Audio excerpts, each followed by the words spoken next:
Hello everyone, and welcome to the Cruise Travel Videos channel, and to a new video where we'll be exploring the Ocean View Balcony 3D aboard the cruise ship Odyssey of the Seas.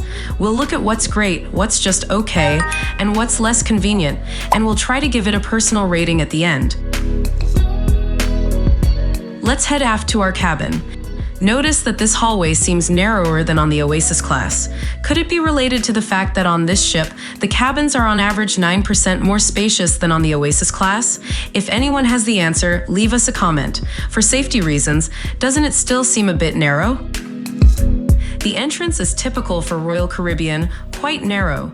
This small hallway can often get crowded during times like getting ready for the evening or heading out. When traveling with three lovely ladies, the full-length mirror is heavily utilized. And guess what?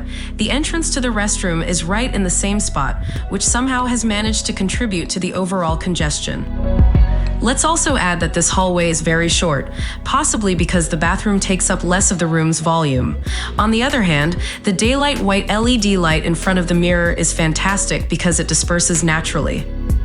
Because of the space, I had to stand really close to the mirror, about 10 inches away, to see myself full length, so it's not very practical. However, it is clear and has good quality. This arrangement with the bed in the entry area further narrows the room and creates an initial feeling of being cramped. Basically, when you enter with your luggage and there are 4 passengers, you'll understand what I mean. The bed is king size and the orthopedic mattresses are firm with good support. Plus, they don't make noise with every movement. Overall, the quality is good. Firm and soft pillows are available, and the quality of the bedding collection seems superior to me. Since we're in this section of the cabin, let's also highlight that due to the modern cabin shape introduced by Royal Caribbean, longer and narrower, the space in front of the bed feels cramped and inadequate. The storage space consists of 2 main areas on the left and right of the bed. Normally, there were a few drawers at the vanity desk, but now they're completely missing. For 2 people, it's enough, but for 4, more storage is definitely needed. I often had to use the suitcases under the bed for extra space. And if you're wondering, yes, the electronic room safe is still here, taking up an entire shelf. So traveling light is definitely a must, though. Is that even possible on a cruise? Now, let's move on to the second half of the cabin, which we'll call the lounge area. Here, we have a vanity desk and a sofa that transforms into a bed for the 3rd and 4th guests. The desk is a decent size, with an extra shelf for cosmetics. The illuminated mirror is flat and wide enough to gaze at, though it's positioned a bit too high for my taste. This is also where you'll find the only outlets in the cabin, which are insufficient for our needs, especially since the USB ports are among the slowest possible. Given that this ship was designed to serve the European market as well, I would have appreciated at least 2 European plugs.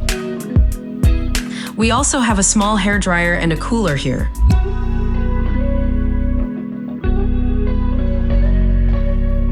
Let's talk about the sitting area. It features a good-sized sofa that converts into a queen-size double sofa bed. The quality is decent, the height is comfortable, and I found it very practical. When converted into a bed, it doesn't occupy the entire space up to the desk, as is often the case.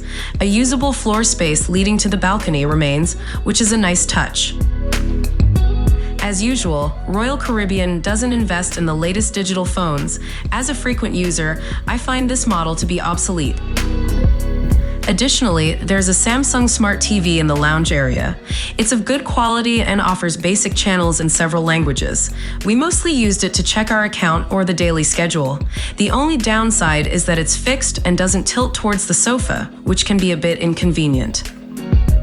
Let's take a look at the ensuite bathroom, which comes equipped with the basics: a toilet, a single sink vanity, and a shower. As I mentioned earlier, the design is minimalist and compact, ideal for 1 user at a time but cramped for 2. The shower has a pleasing shape and feels relatively spacious. Personally, I would have preferred the glass to be partially frosted for obvious reasons. Regrettably, there's no rain shower head, only a handheld one, and the 2-in-1 hair and shower gel is, to be honest, quite mediocre.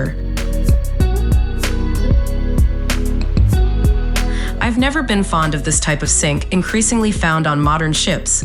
It's the smallest I've encountered, and the tiny faucet is positioned in the most awkward and impractical spot. You can barely wash your fingertips. The full-length mirror above the sink is a nice touch, making the bathroom feel larger and more open.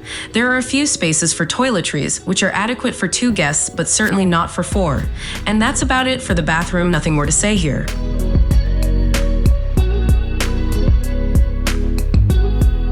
The reason I chose this cabin is the veranda. By far, the most captivating view at any time of the day can be enjoyed from this perspective.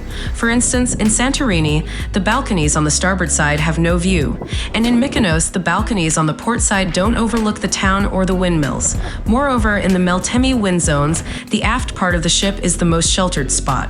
While others had their belongings blown off their balconies, I didn't feel a breeze at all. And let's not forget the docking maneuvers. I love waking up very early to watch the docking procedures. All these reasons make an aft balcony cabin my top choice, especially if the price is right. The balcony is more spacious, so you can definitely stretch out and enjoy a well-deserved siesta. Finding a cabin at the aft of the ship is always a good choice. Thank you for watching our review of the aft balcony cabin. If you enjoyed it, please click the like button and subscribe to our channel for more cruise and travel videos.